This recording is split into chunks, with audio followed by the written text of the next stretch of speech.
하나님 말씀 요한이서 1장 7절에서 13절까지 말씀 교도하겠습니다. 요한이서 1장 7절에서 13절입니다. 신약성경 395쪽입니다. 오늘은 12월 18일 금요일 아침입니다. 12월 18일자 본문 요한이서 1장 7절에서 13절까지 말씀 교도하겠습니다.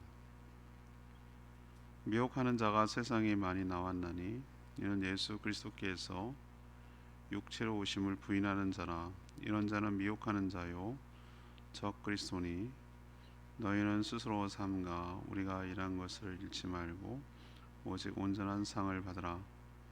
지나쳐 그리스도의 교훈 안에 거하지 아니하는 자는 다 하나님을 모시지 못하되 교훈 안에 거하는 그 사람은 아버지와 아들을 모시느니라.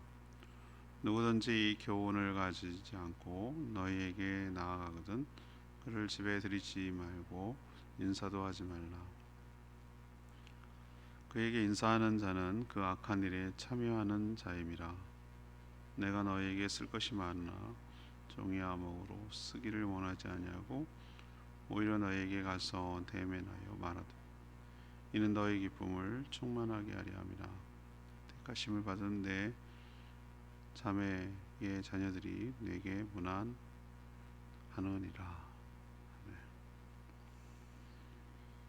사도 요한은 성도들을 미혹하는 자들이 세상에 많이 나왔다고 경고하면서 이 성육신, 예수님의 성육신을 부정하는 자를 조심하라라고 말합니다. 이미 전해준 복음에서 벗어나 다른 교훈에 빠지면 하나님을 모시지 않는 것이라고 우리에게 경고하고 있습니다. 이런 자들은 상종도 하지 말아야 한다라고 말합니다. 사도 요한은 편지보다 대면함으로 교제하고 그래서 기쁨이 충만하게 되기를 희망하며 편지를 마쳤습니다. 오늘의 주제는 바로 그 이단을 조심하려면 어떻게 되는가, 이것이 이제 오늘의 질문인데요. 먼저 그 7절 8절까지 말씀을 보면 스스로 조심하여 신앙을 잃지 않도록 해야 한다는 것을 가르쳐 줍니다. 사도 요한은 이 편지를 쓴 목적을 드러내는데 모든 편지는 목적이 있죠. 당시에도 성도들을 거짓 복음으로 미혹하는 이단 사이비들이 많이 있었던 것으로 추정합니다. 7절에 보면 미혹하는 자가 세상에 많이 나왔다 그랬거든요. 특히 그때 당시에 아주 대표적인 이단이 영지주의 영향을 받은 이단이었습니다. 이분법적이죠. 아리스토텔레스 같은 철학자들의 영향을 받은 것 같아요. 이데아 플라톤의 영향도 받은 것 같고요. 그래서 더러운 육체에 거룩한 영이 들어갈 수 없다라는 그 철학적 논리를 피면서 사실 복음이라는 것이 철학 위에 있는데도 불구하고 우리는 그 시대 사조의 영향을 많이 받게 되어 있거든요. 복음은 모든 사상과 논리를 초월합니다. 전 그렇게 확신합니다. 진보니 보수니 이런 따위로 복음을 제안한다는 걸 보면 저는 답답할 노릇이에요. 그거 넘어서요. 그것을 훨씬 넘어섭니다. 사도 바울과 예수님은 세상을 뒤엎고 혁명을 일으키라는 소리를 하지 않았어요. 종들의 제도, 굉장히 불평하고 불합리하고 인간의 존엄성을 훼손하는 것 같은 그런 것도 다 용납합니다. 그걸 넘어서니까 복음은 그런 게 있으나마나 의미가 없으니까 복음 안에서 그리스도 안에서 하나 되고 모든 형제자매로 녹아내는 판인데 그런 제도가 무의미하다는 거예요. 그렇기 때문에 그런 논리 속에 복음을 집어넣으려는 하는 시도하는 것이 너무 웃긴데도 불구하고 이 사람이라는 게 그렇거든요. 자기가 생각하는 철학, 관점, 어떤 것 생각 가지고 복음마저도 재단하고 이렇게 자기 마음대로 이렇게 재해석하려는 그런 경향이 있거든요. 영지주의가 그 대표적이었어요. 자기가 생각할 때는 더러운 육체에 어떻게 거룩한 영이 임하냐 이런 논리거든요. 그러니까 그런 논리를 피니까 예수님께서 인간의 몸을 입고 오셨다는 성육신, 인카네이션이라고 부르는 이 성육신을 부정하죠. 받아들일 수가 없는 것이죠. 있을 수 없다고 생각하는 것이죠. 어떻게 동정녀 마리아의 성령으로 잉태돼서 사람이 태어나냐, 이런 식의 논리예요.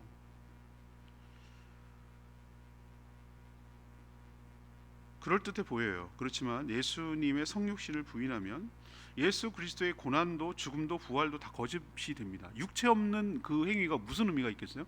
육체 없는 고난이 무슨 의미가 있죠? 그게 무슨 고난이죠? 육체가 없는데 무슨 부활입니까?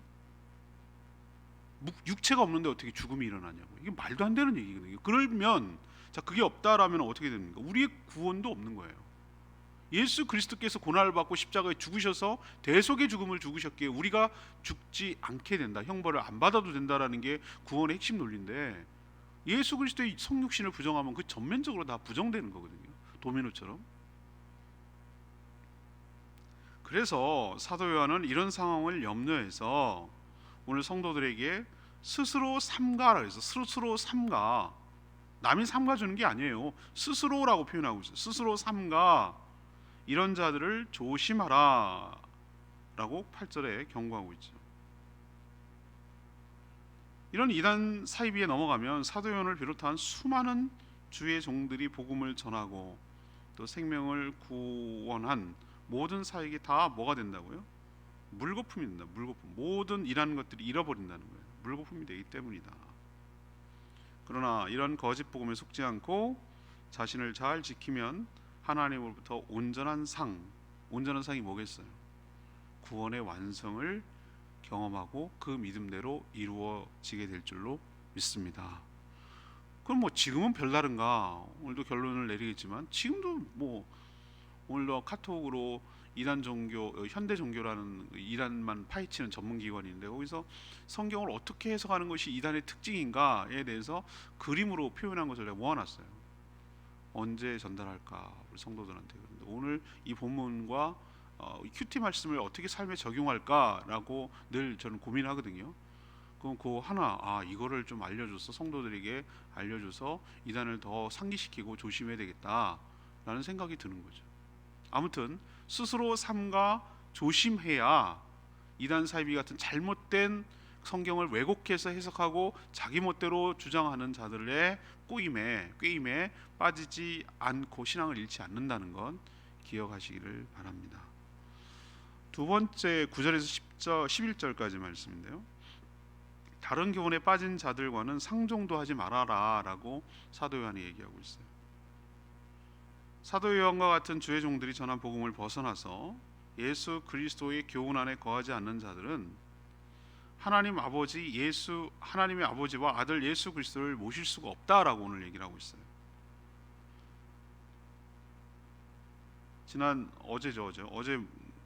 어제가 아니군요. 지난 목요일이군요. 목요일날 제가 강조한 대로 그 안에 뭐가 없는 거죠? 생명이 없는 거예요. 생명. 다른 복음을 전하는 자들은 어떻게 그러면 대해야 됩니까? 라는 오늘 지침이 나와요. 1절 상종하지 않는 것이 최선의 방책인 줄로 믿습니다. 제 얘기가 아니에요. 사도 요한이 얘기하신 거예요. 어쭙자는 자신감을 가지고 내가 그들을 맞상대해 보리, 그들을 내가 잘 복음을 전해가지고 오히려 이쪽으로 하리 라고 덤볐다가는, 상대했다가는, 말 섞었다가는 도리어 혼란스럽고 미혹될 가능성이 큽니다. 말씀드렸죠. 여호와 증인들 수많은 이단들은 맨날 모이면 그것만 연습한다고.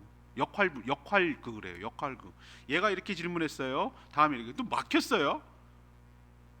현장에 나가가지고 해보니 여기 자기가 말을 못해요. 그러면 돌아와서 이름 보고를 합니다. 이렇게 해서 막혔다고. 그러면 또 그 고수들이 또 가르쳐주는, 완전 사단의 조직이에요. 이렇게 대해라, 요 구절을 찾아라, 요 성경 구절을 들이밀어라고 자기들이 많아 성경 구절 딸딸딸 외우는, 자기 필요한 구절만 외우는 그 이단 사이비들이 맨날 모여서 하는 일이 그거예요. 상대할 수가 없어. 그 걔네들 논리로 따라가면은 틀린 말이 하나도 없어요. 교묘하게 꿰 맞춰가지고 딱 아구가 맞도록 만들어놨거든요. 근데 제가 늘 말씀드리잖아요. 성경 그렇게 하면 해석하면 안 된다고. 문맥 속에서 저자가 무슨 의도로 이 표현을 썼는지에 대해서 잘 파악을 해야 된다고. 대표적으로 누룩만 해도 어느 맥락에서 썼는지에 따라 정반대의 방향의 개념이 나오는 거예요. 확장성을 얘기할 때는 누룩을 사용하기도 하고, 부패성을 얘기할 때도 누룩을 사용하기도 하고, 전혀 상반된 개념이에요. 그렇기 때문에 삼가 조심해야 되는데 그런 이단들하고 말 섞고 뭐 어떻게 논쟁하고 이러면 해결될 것 같은데 천만 이건 전문가들이 하는 거예요. 그들은 아주 그럴듯한 논리와 집요함으로 사람들을 넘어뜨리기 때문에 그렇습니다. 일단 다른 교훈을 들고 접근하는 사람은 집에 들이지도 말고 인사조차 하지 말아야 할 줄로 압니다. 그 어떤 접촉도 하지 말란 뜻이에요. 아니 우리가 교회가 있는데도 불구하고 이단 사이비들이 제가 있는 날 찾아오는 거예요. 왜 그런가 했더니 교회가 있는 집이 더 좋다는 거예요. 왜? 그래야 뭘 아니 뭘 아무것도 모르는 사람들은 뭐 생판 모르니까 뭘 얘기 되겠어요? 지금 생각하니까 안상홍 증인이에요. 안상홍 증인. 하나님의 교회라고 하는 자들이에요. 그들은 설문지를 이용합니다. 안식일이 언제일까요? 하나님 아버지는 누구일까요? 뭐 이런 식으로 물어보는 거는 100%입니다. 넌 잘못 걸렸지 나한테. 제가 뭐라고 했을까요? 이 원리대로 한 거예요. 당신들 내가 누군지 안다. 어설프게 나한테 이러지 마라. 당신이 순수하게 설문지를 한다 그러면 내가 응해줬을 텐데 수작 부리지 말라고 내가 막 야단쳤어요. 깨갱거리고 가더라고. 인사도 하지 말고 드리지도 말고 하지 말라 그랬어요. 접촉하지 말라 그랬어요. 어설픈 자만심에 돌이키게 하겠다고 접촉했다 도리어 당할 수 있다는 뜻이죠. 그리고 오늘 뭐라고 얘기하냐면 사도 요한이 11절에 그에게 인사하는 자는 인사라는 게 뭐죠? 상대를 인정하고 존중하고 받아들인다는 뜻이거든요. 그 악한 일이 뭐겠습니까? 복음을 훼손하는 일, 예수 그리스도를 부정하는 일, 하나님의 영광을 찬탈하는 일, 이게 악한 일이지 뭐겠어요? 그 일에 뭐하는 자다? 참여하는 거라고 해서 참여하는. 그러니 그들은 하나님이 심판하시도록 내어두고 맡기고 자신과 가까운 가족을 잃지 않도록 정말 조심하고 삼가 조심해야 될 줄로 믿습니다. 자녀들이 대학교 가면 이상한 동아리 들고 뭐 접촉하고 길거리에 수많은 이단들이 깔려 있고 요즘 유튜브 동영상 보면 수많은 이단들이 더 열심히 해, 더 열심히. 제일 열심히 하는 게 이단 같아요. 제가 보니까. 제가 왜 그러냐면 설교 동영상 예화를 찾기 위해서 주제를 이렇게 집어넣습니다. 검색창에 집어넣으면 온갖 이건 아는 사람만 아는 거예요. 온갖 이단들이 훨씬 더 많이 검색이 되는 거예요. 그러니까 얼마나 많이 요즘 완전히 바다예요, 바다.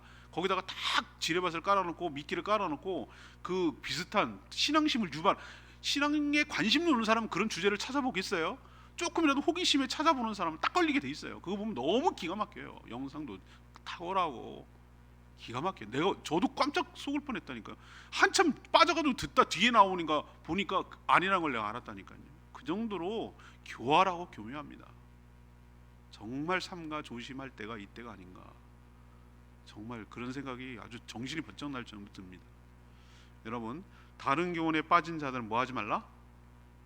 상정도 하지 마라.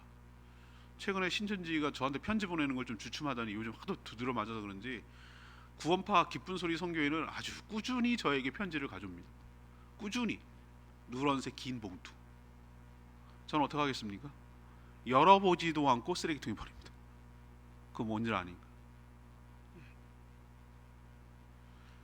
세 번째 얘기는 12, 13절 얘기인데요. 신뢰할 만한 주의 백성들과 계속 교제해야 된다라는 것을 우리에게 보여줍니다.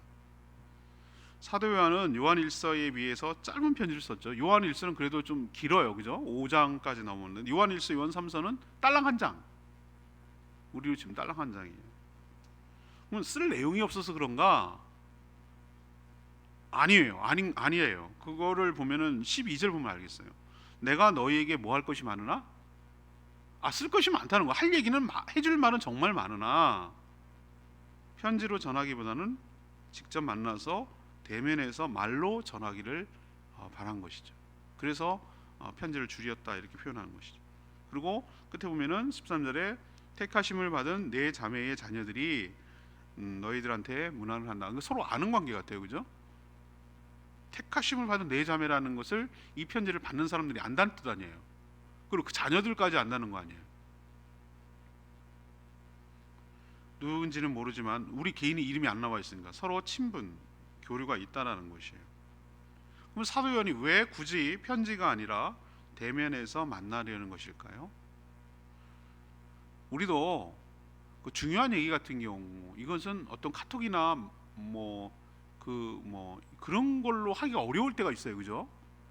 그리고 카톡이 정확하게 내 의사가 정확하게 왜곡 없이 전달될 거라는 것이 힘들어요. 그렇지만 대면에서 말로 하면은 말하는 것 이외의 제스처나 몸 동작이나 여러 가지를 통해서 그 사람의 진의와 이런 것들이 온전히 전달되고 서로 캐치할 수도 있고 그 정보, 그러니까 하고 싶은 얘기만 오가는 것이 아니라 그 연대와 유대 관계와 관계가 더 깊어지는 효과가 있기 때문에 그렇게 어려움, 시간을 내서 몸이 움직여 가지고 직접 만나려고 하는 이유가 거기 있거든요. 중요하면 중요할수록 플러스 사랑하면 사랑할수록 말로 할 수 없는, 만나서 얘기해야 되는, 그래야 더 정이 깊어지는 이런 게 있는 거죠. 그래서 성도의 교제 가운데 기쁨이, 오늘 보니까 12절에 보니까 성도의 만나서 얘기할 때 기쁨이 충만하게 하려는 것이다. 만나서 하는 기쁨을 사도 요한이 알았던 것 같아요.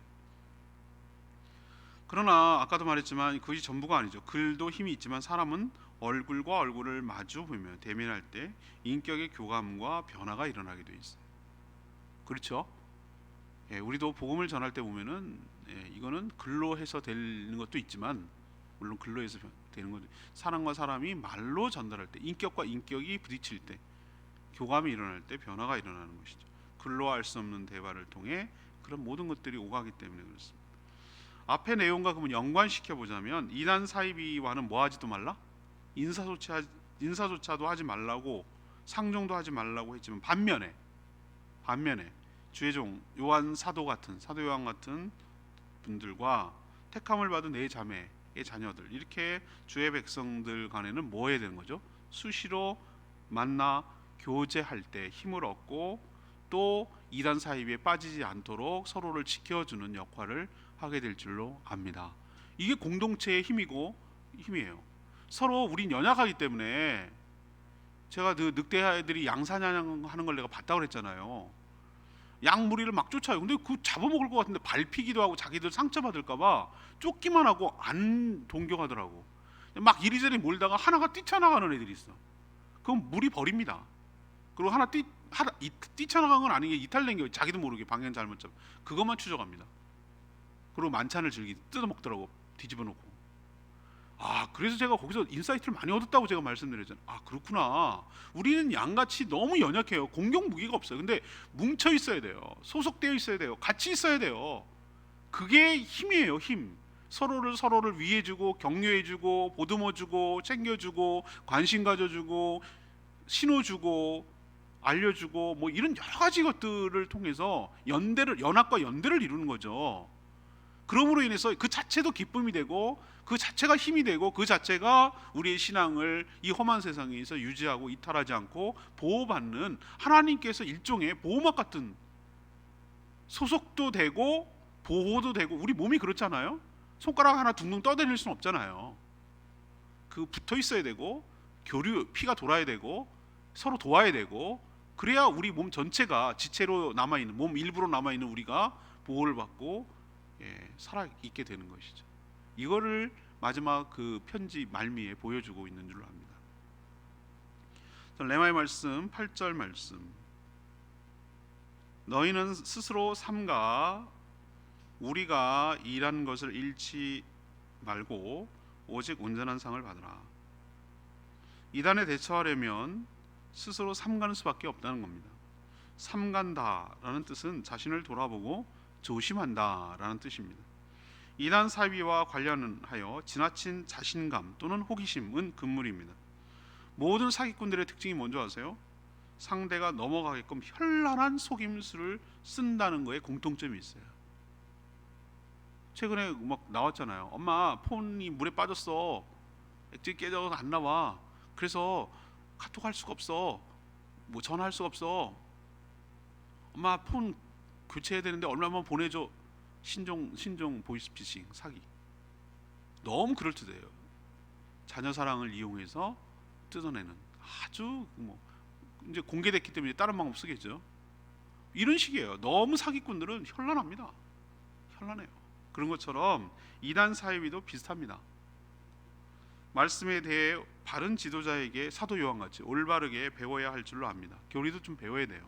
그리고 매일 우리가 묵상 그리고 기도가 필요합니다. 그래야 진리를 또 확인하고, 우리가 이 지금쯤 뭐 신앙생활 오래 하면 이거 모르는 바겠어요? 다 알지만 또 확인하고 또 확인하고 또 각인하고 또 각인하고 잊어버리지 않고. 그리고 또 하나, 성도의 교제가 끊임없이 일어나야 되는 이유가 여기 있는 거예요. 그래야 우리가 딴 생각 안 하고 딴 길로 가려고 하다가도 서로 붙들어주고 의식이 돼서 다시 돌아오고, 이렇게 성도의 교제와 공동체에 속한다는 게 매우 우리가, 이거는 뭐 이렇게 옵션 개념이 아니에요. 성도의 생존의 필수의 필수.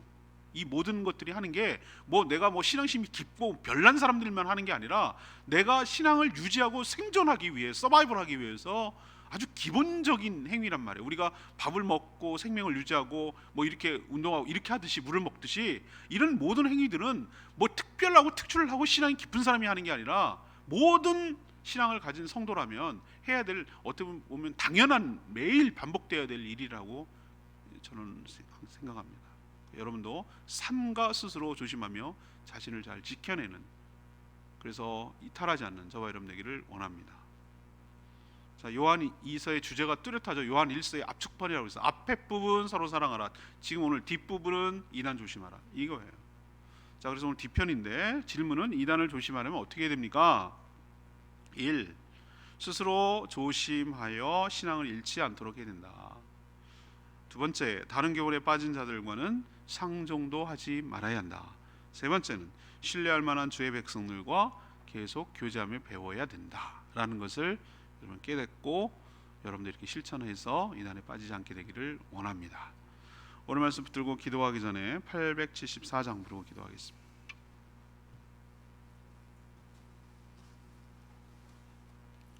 찬양지 874장입니다. 주님과 담대히 나아가. 874장 우리 힘차게 부르겠습니다. 주님과 담대히 나아가 원수를 완전히 밟아 이겨 승리를 외치며 찬양하세. 그리스도 나의 왕, 승리를 주신 하나님 백성 구원했네. 말씀으로 붙지르니 온 세상 일어나 보리. 주님과 담대히 나아가 원수를 완전히 밟아 이겨 승리를 외치며 찬양하세. 그리스도 나의 왕, 그리스도 나의 왕, 그리스도 나의 왕. 그렇습니다. 우리는 약하지만 세상을 이기신 주님 때문에 우리가 우리 안에 계신 주님 때문에 이길 줄로 믿습니다. 사단이 우리를 두려워하지 우리가 두려워할 이유는 없는 거예요. 우리만 미혹당하지만 않으면 돼요. 그 어설픈 논리와 교활한 논리에 우리가 넘어가지만 하고, 우리 내어주지만 않으면, 그리고 우리가 말씀과 기도로 묵상하고 성도들이 교제만 하면 반드시 우리를 지켜주실 줄로 믿습니다. 주님, 저희를 온전히 지켜주시고 이 험한 세상에 유혹에 넘어가지 않게 해달라고 주여 외치며 기도합니다. 주여 하나님, 주님과 담대히 나아가 원수를 전이 밟아 이겨 승리를 외치며 찬양하세. 그리스도 나의 왕, 승리를 주신 하나님 백성 구원했네. 말씀으로 무찌르니 온 백성 일어나 보리. 주님과 담대히 나아가 원수를 완전히 밟아 이겨 승리를 외치며 찬양하세. 그리스도 나의 왕, 그리스도 나의 왕,